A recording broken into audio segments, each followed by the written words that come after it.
In AD 43, the Roman Emperor Claudius decided it was time to conquer Britain. He sent over a huge army, about 40,000 soldiers, led by a general named Aulus Plautius. They crossed the Channel, fought some tough battles with local tribes like the Catuvellauni, and came out on top. After that, they moved down to the River Thames. Somewhere along the north bank, they set up a small military base. And that was the very first step in building what would one day become the City of London. Between AD 47 and 50, that small Roman base started to grow into something much bigger, a proper town. This was when Londinium was really born. Archaeologists have found timber drains dating all the way back to AD 47. That's the earliest solid proof we have of Roman building work in London. At first, it wasn't some grand stone city. It was simple and practical, made mostly from timber, earth and clay. No walls, no fancy defenses, just the start of a new Roman settlement by the river. The Romans didn't build randomly. They loved order and planning. So when Londinium started to grow, they laid it out like they did with other Roman cities, using a neat grid system. Roads ran straight, north to south and east to west. They even had special names for them, the Cardo and the Decumanus. Simple, logical and easy to get around. One of the first major projects was a bridge. Not the one we know today, but a timber bridge built just after AD 47. It crossed the Thames and linked the two banks, letting soldiers and traders move in and out with ease. It was a game changer and a big reason the city thrived. As Londinium grew, so did its public spaces. Around AD 70, the Romans built a huge forum, like a town square. It had markets, temples, and a massive building called the Basilica, where businesses and official meetings happened.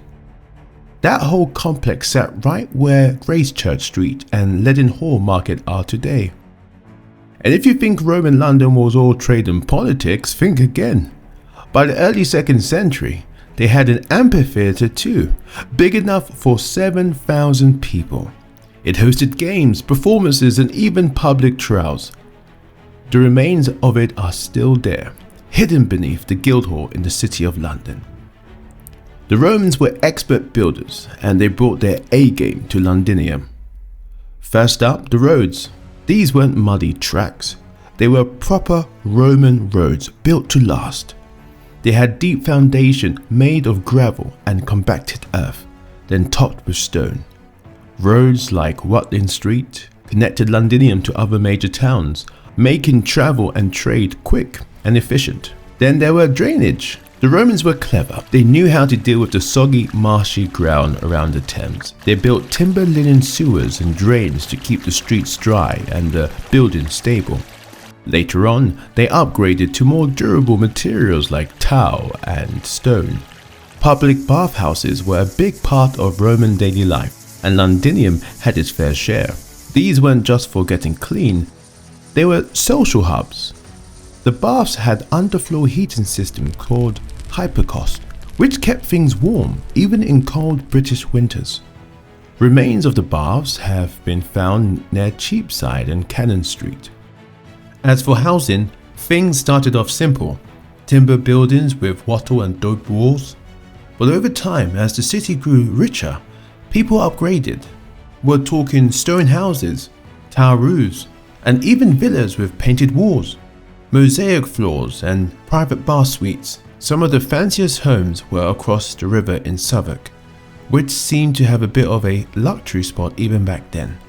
By around AD 60, Londinium had grown so fast and become so important that it effectively became the capital of Roman Britain. And it wasn't just a political centre, it was a booming trading hub. Goods flowed in and out of the city from across the Roman Empire.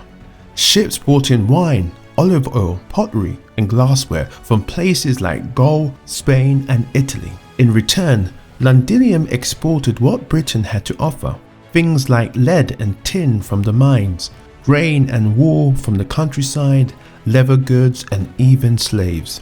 The city's location on the Thames made it the perfect spot for business. It was the gateway between Roman Britain and the rest of the empire, and the Romans knew exactly how to make the most of it.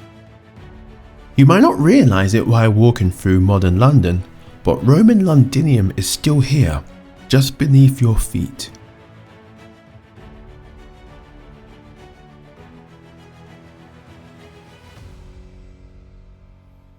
Hidden beneath Bloomsburg's sleek headquarters, the London Myth Room reveals a striking contrast between the ancient and the modern. Visitors begin their journey in the bright modern gallery at street level. Here, artifacts unearthed from the site are displayed in glass cases. Wooden writing tablets, leather sandals, fragments of pottery, and sculptural pieces remarkably preserved by the waterlogged soil of the Walbrook River, which once flowed nearby. From the gallery, guests descend through a softly lit staircase that symbolically leads from the present day into the ancient world. You can explore interactive exhibits that explain the cult's beliefs, its spread across the Roman Empire, and its eventual decline. At the heart of the site lies the reconstructed temple itself, carefully restored to its original location. The dark atmospheric chamber is defined by its stone walls, central altai, and raised benches, where members of the cult likely sat during ritual feasts and ceremonies. At the far end stands a recreation of the cult statue of Mithras slaying the bull, the central image of the Mithrific worship. A soundscape of murmured chants and flickering lights invoke the secretive rituals once performed here nearly 1,800 years ago. Nearby, hidden beneath the Guildhall Art Gallery, lies one of London's most dramatic links to its Roman past, the Roman Amphitheatre of Londinium. Uncovered in 1988 during redevelopment works, the Oval Arena was built around AD 70 and was one of the city's earliest public entertainment venues. Unusually, it stood inside the city walls, close to Londinium Civic Centre. Archaeologists found stone walls, timber drains, and the sand-covered arena floor, preserved beneath later medieval and modern buildings. The amphitheatre could hold around 7,000 spectators who watched gladiator contests, animal hunts, and public executions.